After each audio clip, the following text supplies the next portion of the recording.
Hello students, work power and energy chapter में हम लोगों ने देखा वर्क का डिफिनेशन, पावर का, एनर्जी का, टाइप्स ऑफ एनर्जी, यानी कि जो उसका फंडामेंटल क्वेश्चंस वगैरह था और एक्सप्रेशन, उसको हम लोग ने पढ़ लिया।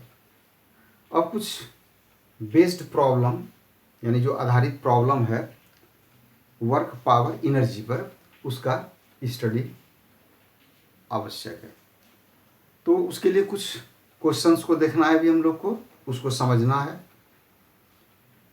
तो फर्स्ट क्वेश्चन जैसे है, देखो कि can kinetic energy of a body be negative. Kinetic energy किसी वस्तु का क्या निगेटिव पॉसिबल है क्या?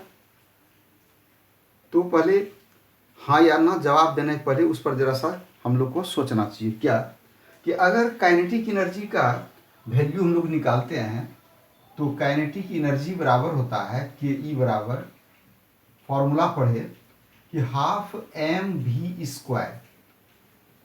कि अगर इसका रिजल्ट, इसका जो न्यूमेरिकल वैल्यू होगा, क्या वो निगेटिव हो सकता है? अगर निगेटिव होगा तो इसका मतलब है कि काइनेटिक एनर्जी निगेटिव हो सकता है। ठीक ना? तो सबसे पहली बात ये कि ये एम जो होता है ये मास है। काइनेटिक एनर्जी को जानने के लिए हमको ऑब्जेक्ट का मास चाहिए और उसका वेलोसिटी चाहिए। ठीक है? तो ये मास, देखो किसी ऑब्जेक्ट का मास निगेटिव नहीं होगा, ठीक है, पॉजिटिव ही होगा। तो ये हो गया पॉजिटिव। अब जैसे v स्क्वायर है, v क्या हुआ? वेलोसिटी। तो वेलोसिटी उसका भी स्क्वायर। तो कोई भी अगर निगेटिव नंबर का हम लोग स्क्वायर करते हैं, सपोज कि अगर -2 का स्क्वायर कर दिए तो इसका वैल्यू क्या हो जाता है? पॉजिटिव में आता है। 2 2 जा 4, माइनस माइनस प्लस बन जाता है। ठीक है? तो इसका मतलब ये हुआ ना कि v स्क्वायर निगेटिव पॉसिबल नहीं है। इट मीन्स काइनेटिक एनर्जी जो हाफ एम वी स्क्वायर है, तो value of half M V square ये कभी निगेटिव नहीं होगा। इसलिए हम लोग ये कह सकते हैं क्या कि आंसर इज नो। क्या आंसर है? नहीं। क्या नहीं? कि मतलब निगेटिव नहीं हो सकता है। बात समझ में आई?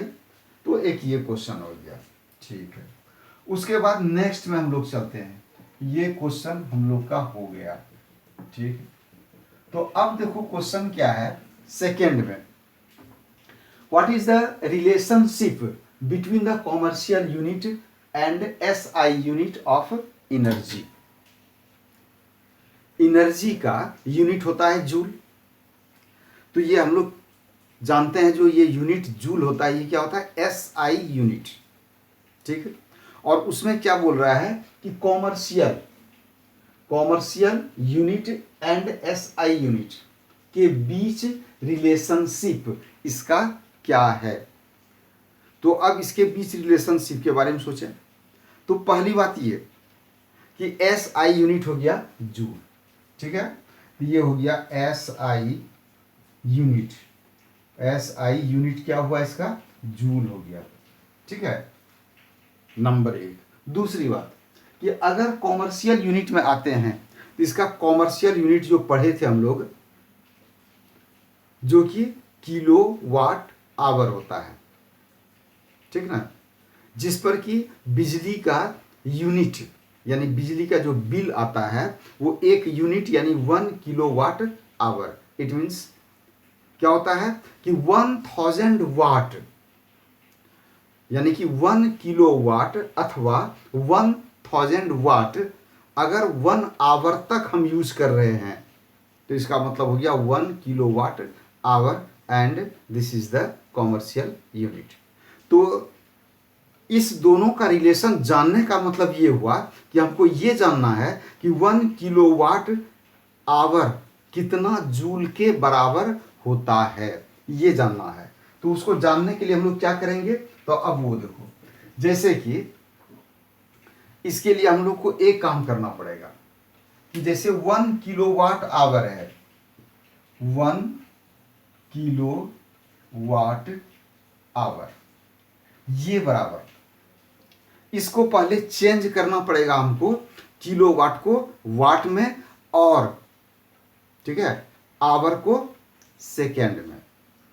तो यानी कि 1 किलो वाट हो गया 1000 वाट, और इंटू यहां पर है 1 आवर, आवर को जब सेकेंड में चेंज करेंगे तो ये हो जाएगा 3600 जूल, ये होगा, ठीक है 3600 जूल, समझे। अच्छा अब देखो, तो अब इस दोनों को मल्टीप्लाई करना पड़ेगा। अब ये जैसे कि 1000 वाट जो हुआ, अब इसको जूल में कन्वर्ट करो, तो हम लोग वाट किसे कहते हैं, तो जूल पर सेकेंड को ही वाट बोला जाता है। इसका मतलब ये हो गया कि ये जो वाट यहां पर जो दिया है, इसके जगह हम क्या लिखेंगे, जूल पर सेकेंड, यानी कि ये हो गया 1000 जूल पर सेकेंड, यानी s⁻⁻1 इंटू 3600, ये जूल, सॉरी ये तो सेकेंड है ना, ये सेकेंड है, ये सेकेंड हो गया, ठीक है 3600 सेकेंड, चूंकि आवर को सेकेंड बनाए हैं। अब यहां पर क्या किए, वाट को जूल पर सेकेंड लिखे, क्योंकि जूल पर सेकेंड के जगह ही हम लोग वाट लिखते हैं, और ये 3600 ये हो गया सेकेंड, ठीक ना।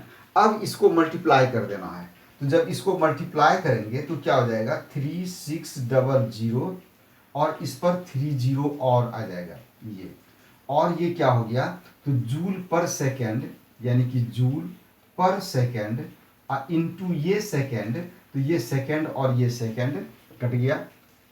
अब इतना जूल बचा। अब देखो किलो वाट आवर ये जूल में चेंज हो चुका है, ठीक है।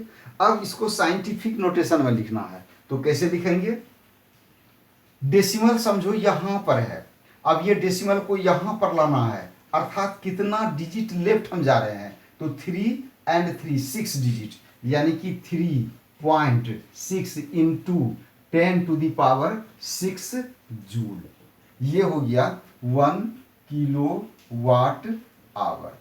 तो 1 किलो वाट आवर को जब कन्वर्ट किए हम लोग जूल में, अर्थात कॉमर्शियल यूनिट को जूल में चेंज किए, ठीक है। यहां पर बोला था ना कि commercial unit and SI unit, इसमें relationship, SI unit joule, commercial unit kilowatt hour, यही इसका दोनों का रिलेशन हुआ।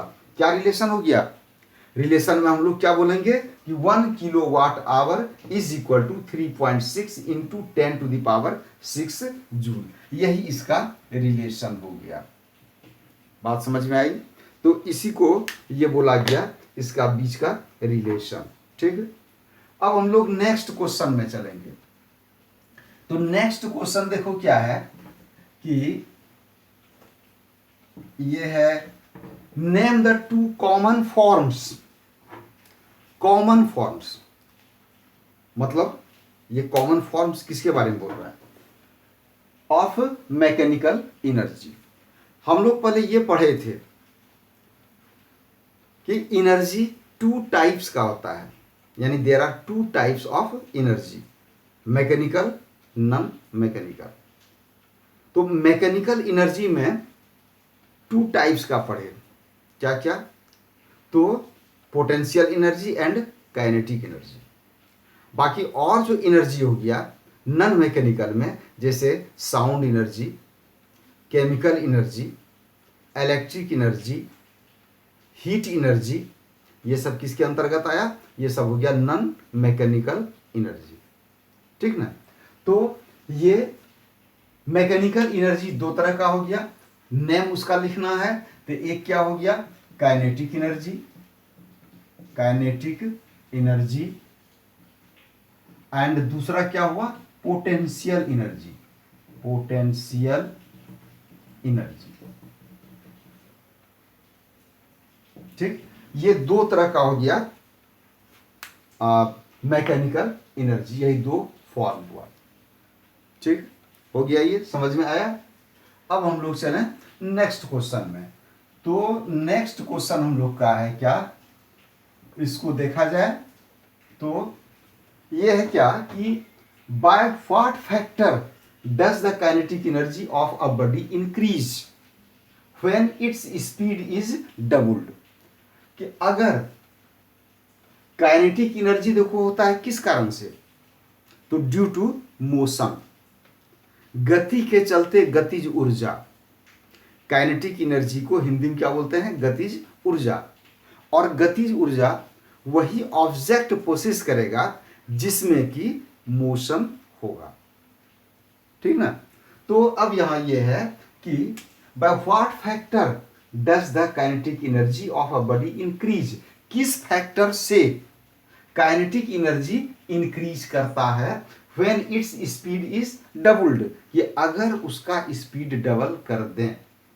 तो सबसे पहली बात ये कि काइनेटिक एनर्जी का जो फॉर्मूला होता है, काइनेटिक एनर्जी बराबर, तो काइनेटिक एनर्जी होता है के ई बराबर, काइनेटिक एनर्जी बराबर हाफ एम वी स्क्वायर, ठीक। तो ये है।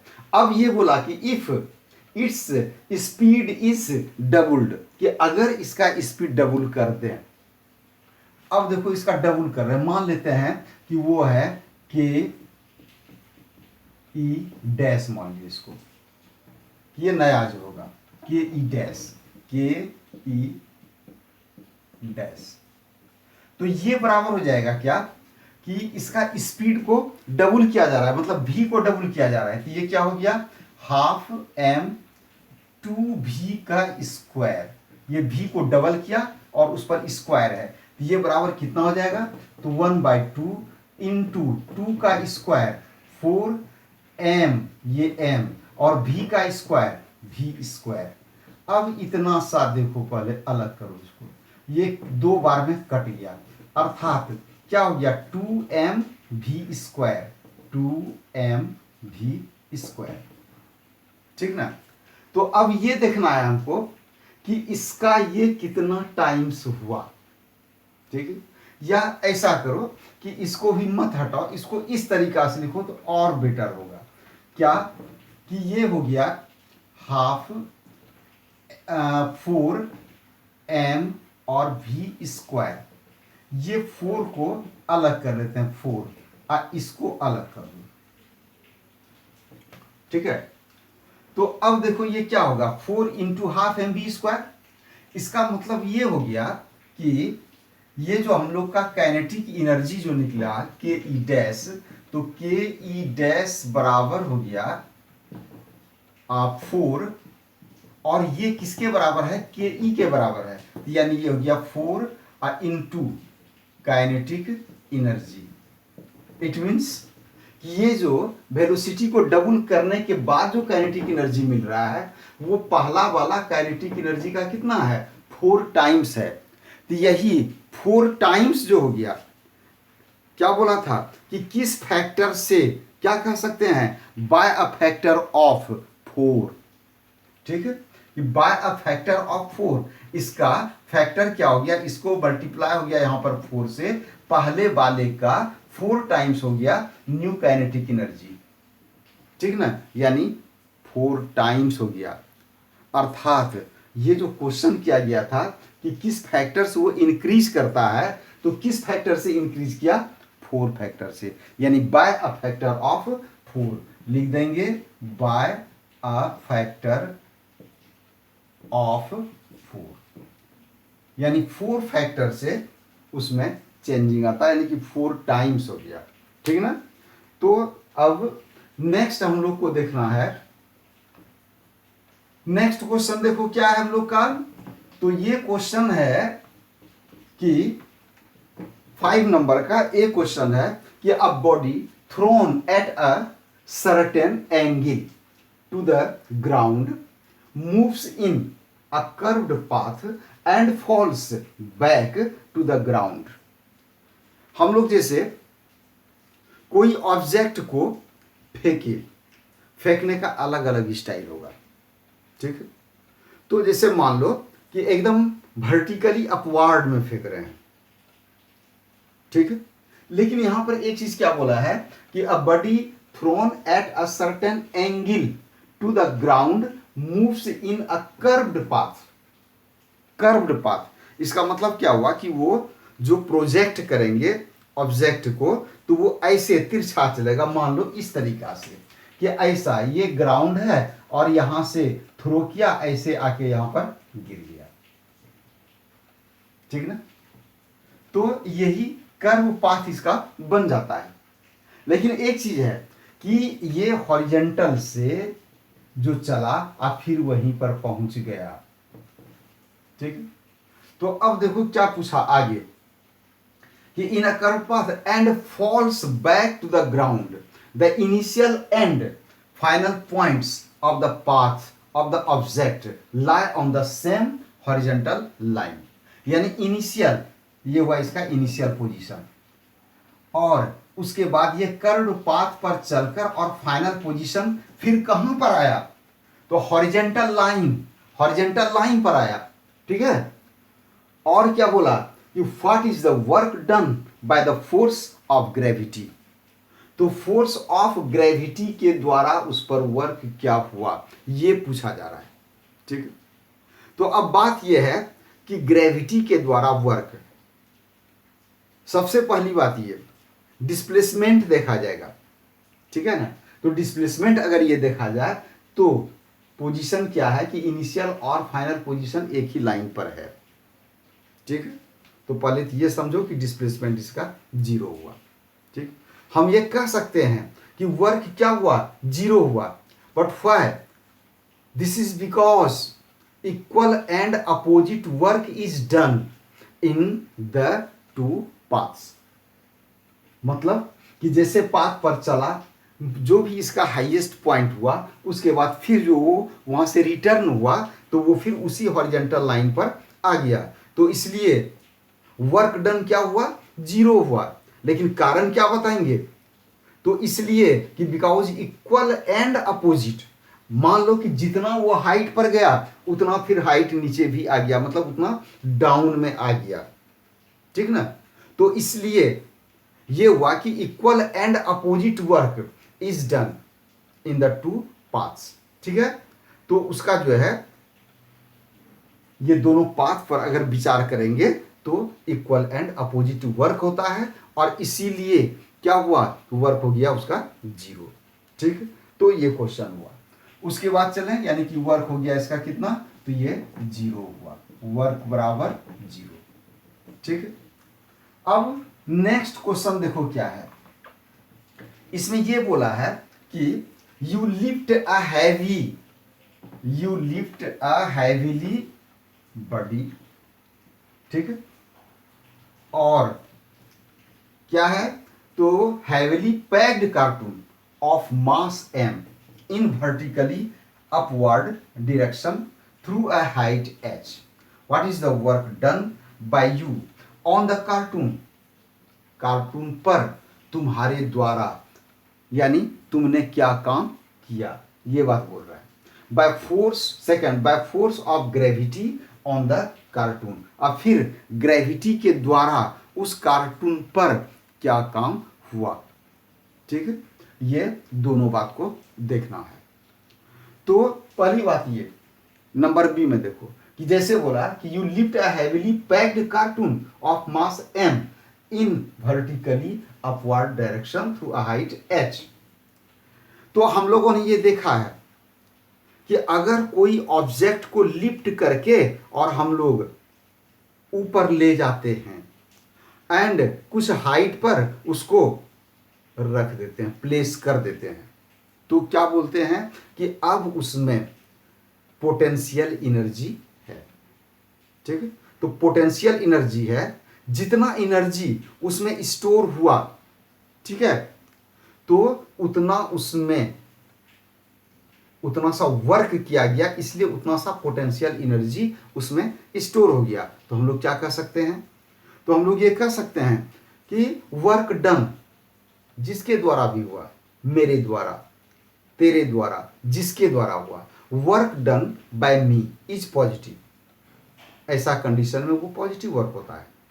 हाइट पर जाके ऑब्जेक्ट को रख देते हैं तो mgh यानी कि उसमें पोटेंशियल एनर्जी हो गया। ठीक है, तो पॉजिटिव वर्क हुआ। और कितना सा वर्क हुआ, तो इसलिए कि पॉजिटिव वर्क और वर्क कितना हुआ, तो ये mgh के बराबर होगा। ये mg और h के बराबर वर्क होगा, इसलिए कि उसमें पोटेंशियल एनर्जी कितना आ गया, mgh। ठीक है, तो एक तो ये हुआ, यानी कि वो positive work and value of work is mgh।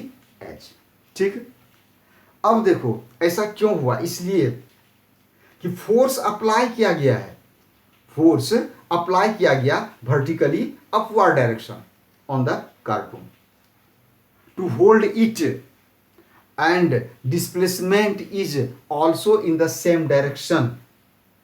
Object को, कार्टून को उठाया, उसी डायरेक्शन में उसको लिफ्ट किया, ऊपर ले गया, ठीक ना, तो इसलिए वो पॉजिटिव, जिस डायरेक्शन में हमने फोर्स लगाया उसी डायरेक्शन में वर्क हुआ, इसलिए क्या हुआ, वो पॉजिटिव वर्क हो गया।